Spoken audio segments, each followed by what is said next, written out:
Hello everyone, welcome to our channel T20 banking. So बच्चों, I hope आप लोगों का जो भी समर वेकेशन है वो बहुत ही अच्छे से बीत रहा होगा।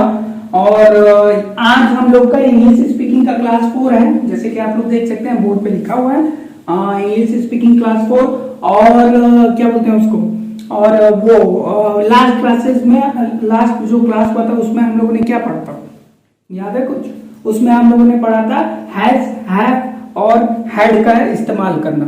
ठीक है, अब आज की क्लास में हम लोग जो उसका नेक्स्ट पार्ट है, आज का क्लास का जो हम लोग का मेन टॉपिक रहेगा, आज की क्लास में हम लोग पढ़ेंगे डज, डू और डीड। डज, डू और डीड का इस्तेमाल कब करेंगे और कैसे करेंगे हम, ठीक है? तो आज हम लोग स्टार्ट करते हैं। तो जो हमारा डज है, तो लास्ट क्लासेस में है मैंने आप लोगों को एक छोटा सा ट्रिक बताया था। ट्रिक ये बताया था कि जो भी हम लोगों का जो हेल्पिंग वर्ब है वो एस के साथ अगर खत्म होता है तो वो हमेशा किसके साथ यूज होगा? ही, सी, इट या नेम के साथ यूज होगा। तो यहाँ पे हमारा ये हेल्पिंग वर्ब किसके साथ यूज हो रहा है? ये किसके साथ एंड हो रहा है? एस के साथ एंड हो रहा है। तो डज जो हमारा यहाँ पे जो हमारा ये क्या बोलते हैं क्रिया है, ठीक है? क्रिया मतलब हमारा ये वर्ब हो गया। तो ये जो वर्ब हम लोग डज यूज कर रहे हैं ये किसके साथ यूज होगा? ये हमारा कर्ता हो जाएंगे, कर्ता। ये हमारे सब्जेक्ट्स हैं, ठीक है? तो ये जो है हमारा किसके साथ यूज होगा? ही, सी, इट, नेम और या सिंगुलर नाउन के साथ ये यूज होंगे। ये मैंने बेसिक चीज आप लोगों को लास्ट क्लास में भी बताया था एक ट्रिक के तौर पे कि जो भी हमारा हेल्पिंग वर्ब एस के साथ क्या बोलते हैं एंड हो रहा है उसमें हम ही, सी, इट, नेम कर सकते हैं। हेल्पिंग वर्ब एस के साथ एंड हो रहा है, जैसे हमारा वॉज हो गया, हैज हो गया, हैज हो गया, ये सब हमारे हेल्पिंग वर्ब हैं जो हमारे वॉज के साथ क्या बोलते हैं, सॉरी, एस के साथ एंड हो रहे हैं। एक और हो जाएगा हमारा इज हो गया। तो ये जितने भी हमारे हेल्पिंग वर्ब होते हैं जो कि मैंने लास्ट क्लासेस में आप लोग को एक्सप्लेन किया है वो सब किसमें यूज होंगे? ही, सी, इट और नेम के साथ ऑलवेज यूज होंगे। तो इसी के हिसाब से, इसी रूल के हिसाब से हमारा क्या है कि सॉरी क्या गिरा, तो डज जो है हमारा ये हमारा ही, सी, इट और नेम के साथ यूज होगा। अब डज जो होता है वो हिंदी में जब हम लोग इसका यूज करते हैं, हिंदी में यूज करेंगे तो हिंदी में कब हम लोग यूज करेंगे? तो डज को हमेशा याद रखिएगा, कभी भी अगर ये बात है हिंदी में जब हम लोग कर रहे हैं तो कभी भी नहीं करता या नहीं करती, ठीक है? नहीं करता या नहीं करती, जब ये सेंस आएगा हिंदी में तब हम लोग डज का इस्तेमाल करेंगे। और या क्या जब यूज होगा, क्या डॉट डॉट करता है, ठीक है ना? तो हिंदी में जब भी हम लोग जब हिंदी में अपना मतलब कोई भी अगर ट्रांसलेशन करने जा रहे हैं या बात करने जा रहे हैं तो जब हिंदी में नहीं करता, नहीं करती या क्या आता है या क्या करता है या क्या करती है, ठीक है ना? क्या करता है या क्या करती है, जब ये चीजें आएंगी तब हम लोग का क्या होगा? इंग्लिश में हम लोग स्टार्ट करेंगे, डज के साथ स्टार्ट करेंगे। अब जैसे हमारा आ जाएगा एग्जाम्पल के तौर पे अगर आ जाता है तो एग्जाम्पल के तौर पे हो जाएगा वो, देखिए, वह अंग्रेजी नहीं बोलता, वो अंग्रेजी नहीं बोलता है, ठीक है? वो अंग्रेजी नहीं बोलता है। तो देखिए यहाँ पे करता मतलब कोई ना कोई काम हो रहा है, नहीं करता तो वो मतलब जो चीज हमारे जैसे में आ गया करता है या क्या करता है, तो इसमें आ रहा है वो अंग्रेजी नहीं बोलता है। तो जब वो अंग्रेजी नहीं बोलता है तो इसको इंग्लिश में वर्ब क्या हो जाएगा हमारा? बताया था ही अंग्रेजी का हमारा हो जाएगा इंग्लिश, ही के साथ हमारा क्या यूज करना है हम लोगों को, नहीं का ही के साथ जो हेल्पिंग वर्ब हम लोग यूज करेंगे वो क्या हो जाएगा, डज हो जाएगा, नहीं का नॉट, ठीक है, बोलता का speak, he does not speak, अंग्रेजी का English, he does not speak English.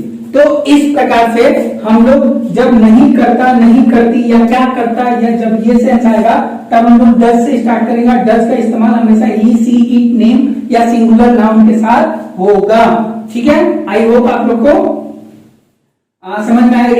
एक और एग्जांपल है, क्या, देखिए, क्या सीमा, क्या सीमा तुम्हें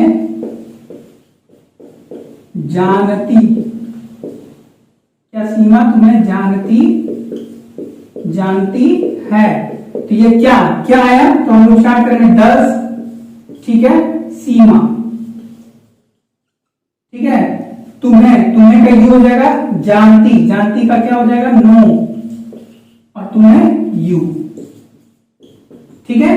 तो डज सीमा नो यू, ठीक है, क्या सीमा तुम्हें जानती है। तो इस प्रकार से हमारा ही, सी, इट के साथ हमेशा किसका प्रयोग होगा, डज का प्रयोग होगा। चलिए, आई होप ये आप लोगों को क्लियर हो गया होगा। जो हमारा वर्ब है डज का यूज हमेशा ही, सी, इट और नेम के साथ होगा। जो भी हेल्पिंग वर्ब हमारे एस के साथ क्या बोलते हैं, खत्म होते हैं, उसको हम लोग ही, सी, इट, नेम या सिंगुलर नाउन में ही हम लोग यूज करते हैं। चलिए, अब आ जाते हैं हम लोग, नेक्स्ट अपना है जो है वो है हम लोगों का डू वाला। तो डू को हमेशा याद रखिएगा, डज को जब सिंगुलर नाउन में यूज किया जाता है तो डू को सॉरी क्या बोलते हैं उसको, अब ये वर्ब आ जाता है हमारा डू। तो डू का इस्तेमाल कब होता है हमारा, जब आता है हमारा वही सेम चीज है, नहीं करता, नहीं करती, ठीक है, और क्या करता है की जगह यहां हो जाएगा तो आपका क्या करता हूं, ठीक है, क्या करता हूं। और एक और चीज हो जाएगा करती है, तो यहां पे हो जाएगा आपका क्या करता हूं, और ये हो जाएगा क्या करते हैं। तो ऑटोमेटिकली सब्जेक्ट्स हमारे यहाँ पे क्या क्या लगेंगे, आई लगेगा, यू लगेगा, वी लगेगा, आई, यू, वी और दे, ये हमारे सब्जेक्ट लगेंगे, और ये प्लूरल नाउन भी इसमें यूज होगा, ठीक है। तो डू के साथ हमारे जो सब्जेक्ट लगेंगे, I do, you do, we do, they do, ऐसे टाइप के हमारे सब्जेक्ट लगेंगे, ठीक है। और इसका एग्जांपल जैसे क्या हो जाता है, तो क्या वे स्कूल जाते हैं, क्या वे स्कूल जाते हैं, तो क्या हो जाएगा ये डू, ठीक है। वे का क्या हो जाएगा आपका they, do they go to school, ठीक है, do they go to school. तो सेम वही चीज है, बस फर्क इतना है डू और डज में फर्क इतना है कि डू के साथ हम लोगों ने एस का ईएस का प्रयोग कर दिया गया है, ठीक है। डज हमेशा सिंगुलर नाउन में यूज होगा, डू हमारा प्लूरल नाउन में यूज होगा, ठीक है। जो मैंने ट्रिक बताया था उस ट्रिक के हिसाब से जब भी हेल्पिंग वर्ब एस से खत्म होगा तो ही, सी, इट या नेम के साथ खत्म होगा। बाकी जो हेल्पिंग वर्ब है हमारे आई, यू, वी, दे इस प्रकार से यूज होंगे, ठीक है। तो ये हमारा डू का प्रयोग दिखा, ठीक है। डू हमेशा do I, do you, sorry do you या वी डू या दे डू या डू दे, डू वी, ऐसे होता है, ठीक है ना। चलिए, अब हमारा नेक्स्ट आ जाता है, नेक्स्ट नंबर आ जाता है हमारा जो आता है वो हम लोग का आता है डिड।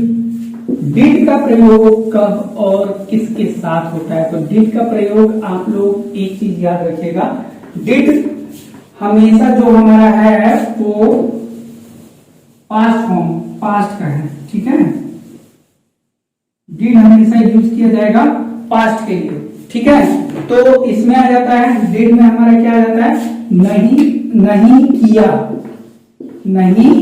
किया, नहीं किया, डिड में हमारा नहीं किया या किया था, क्या आपने किया था, ठीक है, नहीं किया या क्या आपने किया था, क्या आपने आपने किया था, ठीक है।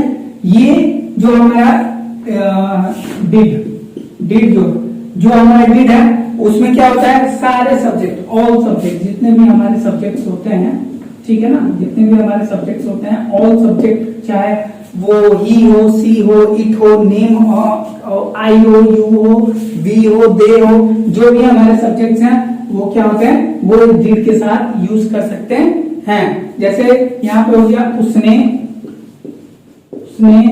मुझे फोन नहीं किया था।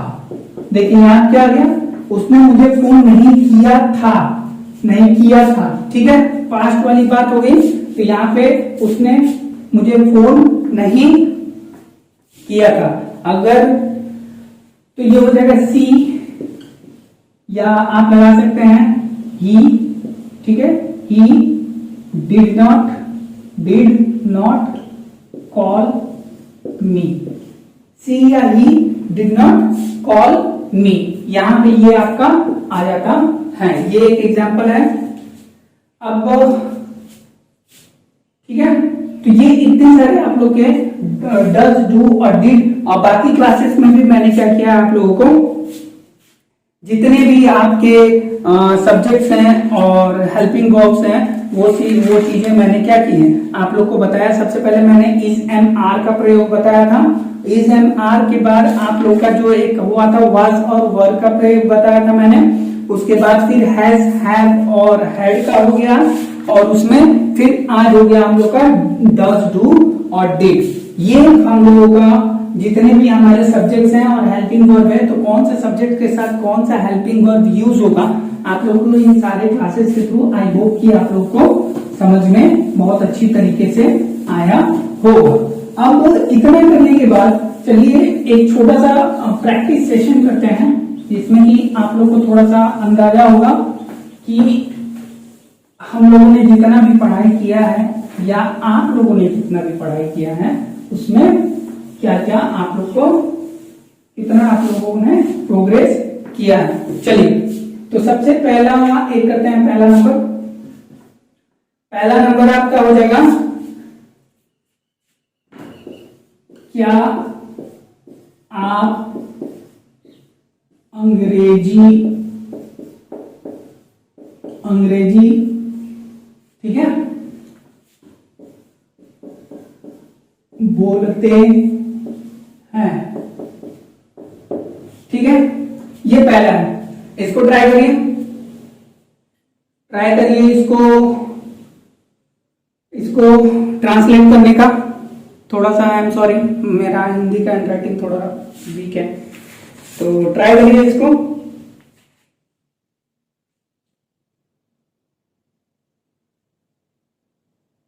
यहाँ पे है आप लोग का, क्या आप अंग्रेजी बोलते हैं, तो क्या आ रहा है, तो क्या आ रहा है, तो सबसे पहले हम लोग का 3 चीज यूज किया जाएगा, ठीक है।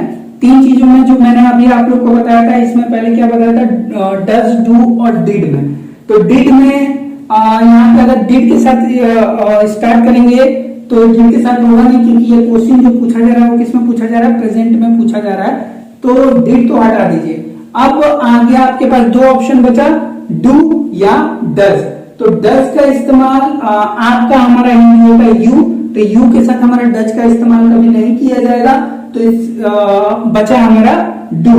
तो क्या यहाँ पे जो है वो हमारा इंडिकेट किसको कर रहा है, वो डू को कर रहा है, ठीक है, क्योंकि यहाँ पे आप लगा हुआ है। तो यहाँ अगर आपका आपका अगर यू हो जाएगा तो यू के साथ हमेशा क्या यूज होगा, डू यूज होगा। तो डू यू बोलते, तो यहाँ पे क्या हो जाएगा, speak, do you speak English, अंग्रेजी का क्या होगा, इंग्लिश, ठीक है। इस प्रकार से आपका ट्रांसलेशन किया जाएगा, या जब भी हम लोग किसी चीज को अगर हिंदी में जब हमारे दिमाग में आए और हिंदी में जब हम लोग के दिमाग में आता है और उसको जब ट्रांसलेशन करना होगा, इंग्लिश में पूछना होगा, सॉरी ये क्वेश्चन मार्क छूट गया, तो हम लोग इस प्रकार से करेंगे। ठीक है, आई होप जो भी कॉन्सेप्ट्स मैंने बताए हैं उसके हिसाब से आप लोग को बहुत ही अच्छी तरीके से समझ में आ रहा है। ठीक है, अब देखिए, अब एक और एग्जांपल हो जाएगा। चलिए, वह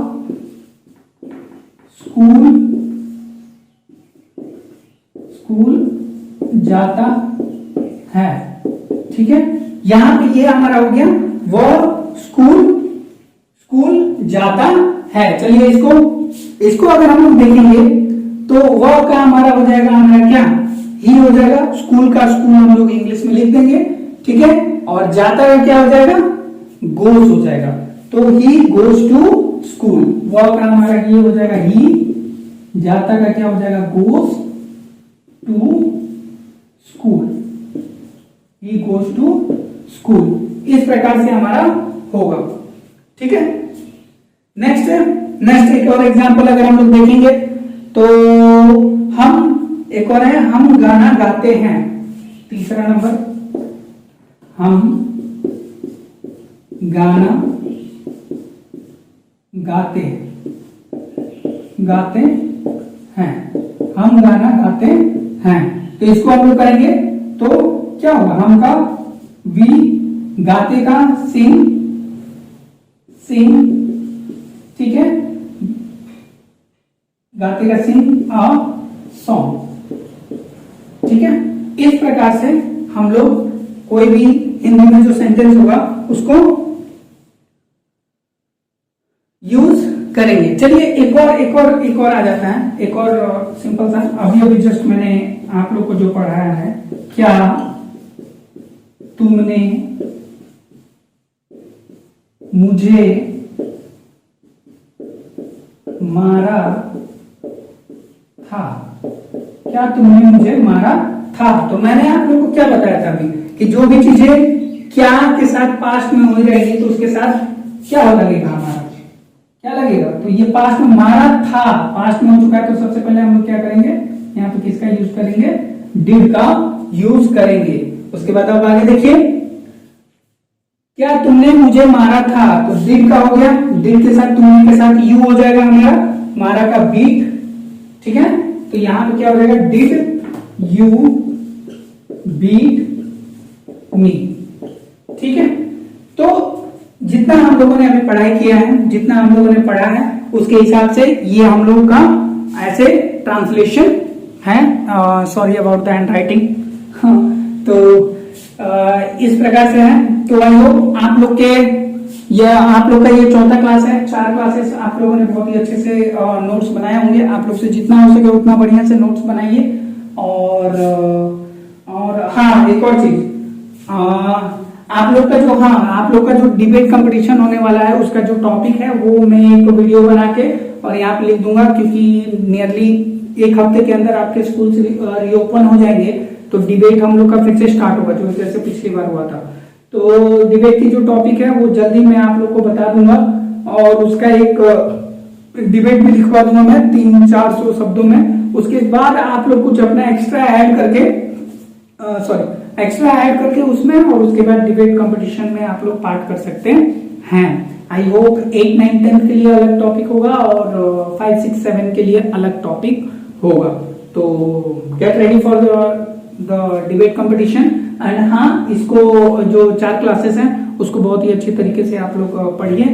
और अब 4 क्लासेस हो गई हैं, एक और क्लास होगी आप लोगों की जो कि रिवीजन क्लास है, जिसमें टोटली जो 4 क्लासेस, सॉरी ये सूख जाएगा, हाँ, तो टोटली जो 4 क्लासेस हैं, 4 क्लासेस में जितना हम लोगों ने पढ़ा है उसको एक साथ रिवाइज करेंगे। ठीक है, तो जब वो रिवीजन क्लास होगा तब मैं आप लोग को बहुत ही जल्द बता दूंगा कि कब रिवीजन क्लास हम लेने वाले हैं। Okay, thank you so much and hope you all are enjoying your holidays.